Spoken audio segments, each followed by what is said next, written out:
23-year-old Robin Westman, a.k.a. Robert, shot up Annunciation Catholic Church in Minneapolis, Minnesota, taking the lives of 2 children ages 8 and 10 and injuring 17 others. There's a clear pattern here, and if we don't get down to the bottom of it, there will be more incidents just like this. Let's talk about it. How's everybody doing? My name is Anthony Brian Logan, and today we got to talk about the church shooting in Minneapolis, Minnesota, carried out by 23-year-old Robin Westman, who was born as Robert. Right away, straight away, elephant in the room. This is a transgender person with mental illness. Yet again, this has become a pattern. Troubled young men going out there and hurting innocent people. Now, before I go any further, I don't want to make this be about an excuse. Oh, he's transgender, he's mentally ill, therefore it's not his fault. No. Hold him accountable.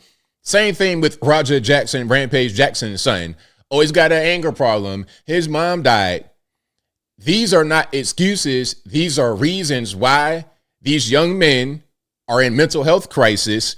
And if we don't start to talk about that and do something about it, you're going to see a lot more incidents just like this. That is the bottom line. Now, before I go any further, let's just get to a few things. First of all, that's him. Okay, that's him. This is a man, 23 years old.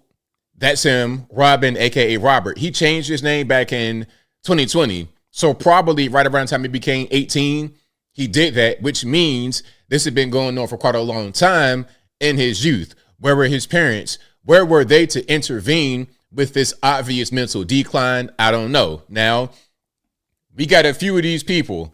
Denver, Aberdeen, Nashville, Georgia, Philadelphia, Iowa, Uvalde, Colorado, Minnesota, all trans. The Iowa is in this meme as gender fluid. I think that's a distinction without difference. It's all fruit from the same poisonous tree of the LGBT.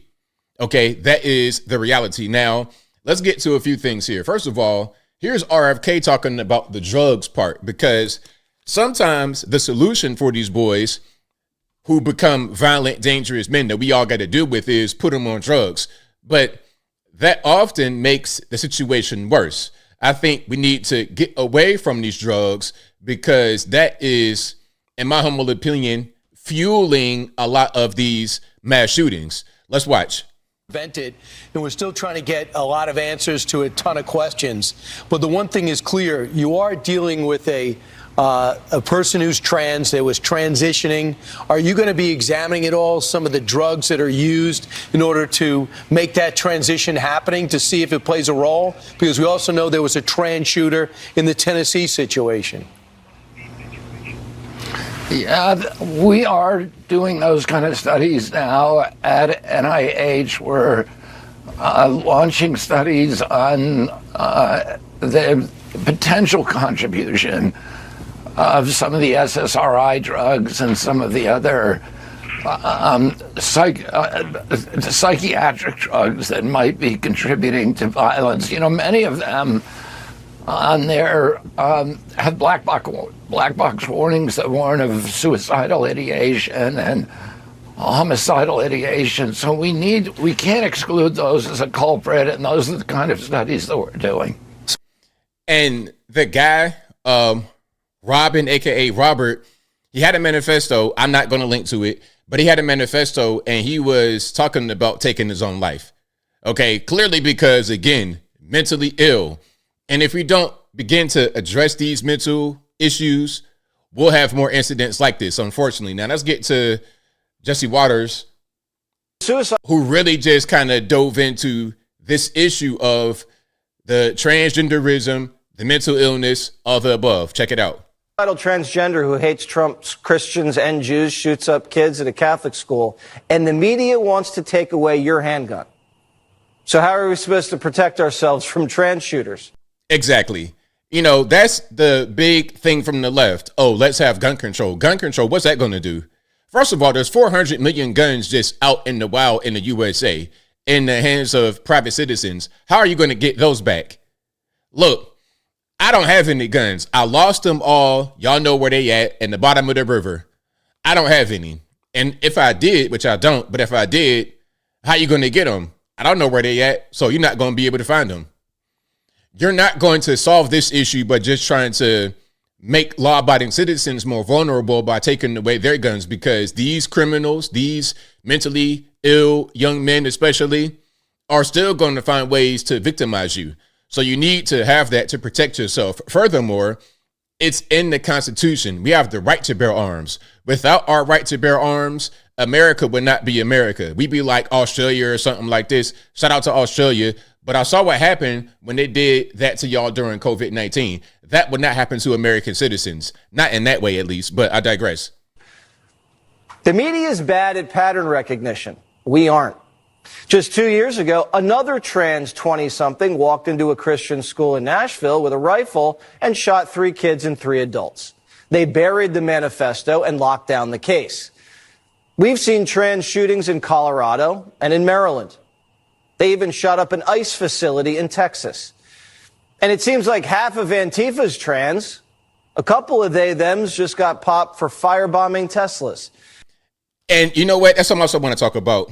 A lot of these so-called protesters, the people that go to D.C. and talk about how it's racist for Trump to solve the problem with crime in the black community. Anyway, these people, they kind of have that same type of appearance, transgender, mental health crisis, drug addiction. It all kind of goes together.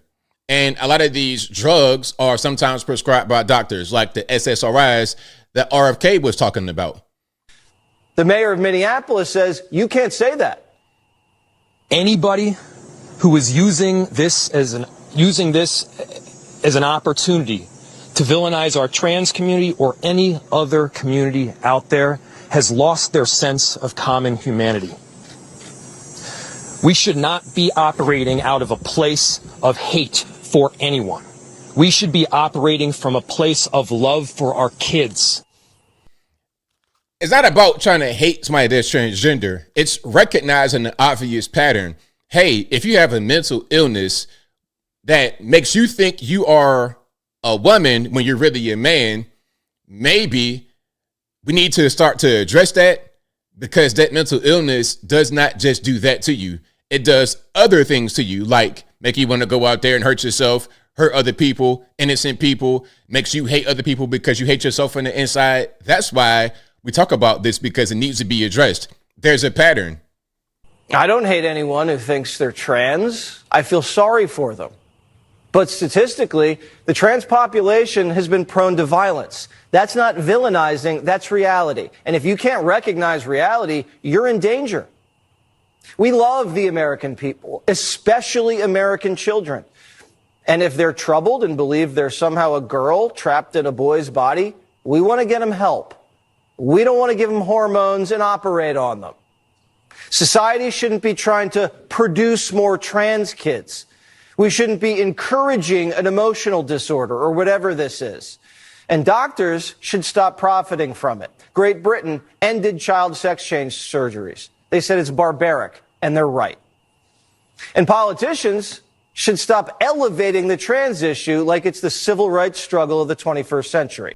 I hate that so much, because I was just thinking that right now. They're going to try to say, oh, being trans is the same as being black. No, it's not. No, it's not. Being black is not a mental disorder. Being black is just me. I'm just black. Okay? It's not a mental disorder. I can't just change my mind one day or get help one day and then all of a sudden I'm not black no more. But if this guy was to get mental health treatment from a young age, he would realize he is who he was born as. I am who I was born as. He thinks he's something different. That is the difference. You see it all over Minneapolis. Minneapolis will continue to be a safe haven for our trans community. For being a safe haven for transgender individuals. We have sued them for gender-affirming care. Yes, we are not going to scapegoat our transgender community. When our children tell us who they are, it is our job as grown-ups to listen. No, it's not. It is not, because I might have told my mom, guess what? I am a Ninja Turtle. I am a Power Ranger. I am an X-Man. But I'm a child. It's my parents' responsibility to guide me in the proper direction and educate me about things that I don't know. part of that is to say, hey, Anthony, you can't be a Ninja Turtle in real life. You're not going to just grow a shell on your back. You could play and have fun and imagine, but there's a difference between fantasy and reality. And to believe them. So when your 9-year-old tells you he's a horse, do you let him sleep out in the barn and eat hay? Exactly. What are we doing here? Just a few years ago, the psychiatric community classified transgenderism as a mental illness. Then doctors went woke and removed it as a condition, and now millions of young Americans are identifying themselves as trans and getting high fives. When someone has an illness, we should treat it instead of affirm it. We don't celebrate schizophrenia. We don't encourage depression. Teenagers are confused. Sometimes these things are just a phase. And if they're not, all right, then a grown man can wear a dress. If he wants to do that in America, he has that right. We're a pretty darn tolerant society. But the left's weaponizing trans kids and turning them into culture warriors. And they've been turned loose against the church, schools, and Trump. You see it, I see it. The trans Klan has a militant wing, and it's out for blood. They're taking lives, defiling churches, and freaking everybody out. And some politicians are doing more to protect shooters like Westman than soft targets like schools. In 2023, private schools in Minnesota begged Governor Walz to fund more school safety. They told him it was an urgent and critical need. Minnesota had an $18 billion budget surplus, but the governor didn't do it. Instead, he turned Minnesota into a trans sanctuary. And his attorney general, Keith Ellison, sued Trump so they can keep castrating little boys. Tim Walz failed. Our leaders keep failing us. They failed us during COVID, on trade, on immigration. They say they care about kids, but they locked them down and oversaw an obesity and chronic disease epidemic. And now there's a growing trans epidemic, and they won't even admit it. Just like crime. They created a crisis and then lie about it and blame you for not being compassionate. But their fake compassion is getting people killed. There it is. So again, that is Jesse Waters over on Fox. Very well said, Jesse. I agree with you 100%. 100%. The politicians can do something to prevent these tragedies. They can do something.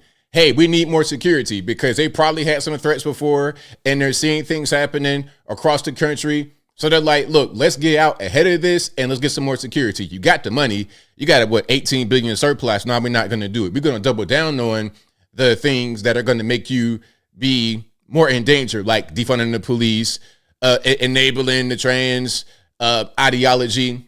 You're not helping your citizenry. My question is, who are you helping? The city council, who got a lot of trans on it, or the constituents who live in Minneapolis and Minnesota at large? But as I close, I want to say this. Again, rest in peace to all those who perished. I believe there was an 8 and 10-year-old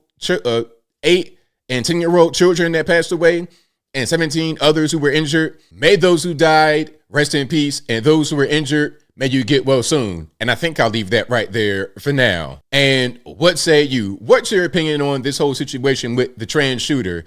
Do you think it was preventable? Do you think this is a mental illness? Is it a pattern that we're seeing? Specifically, when we're talking about school shootings, church shootings, it appears to be a pattern. They all got manifestos. They all got mental health issues, transgender, probably on drugs. Maybe if we can identify some things that are in common with these people, we can do some things to prevent it. Whatever your thoughts are, let me know in the comments below. And that's all I got to say for this video. If you like what you heard, please comment, rate, share, and subscribe. Peace.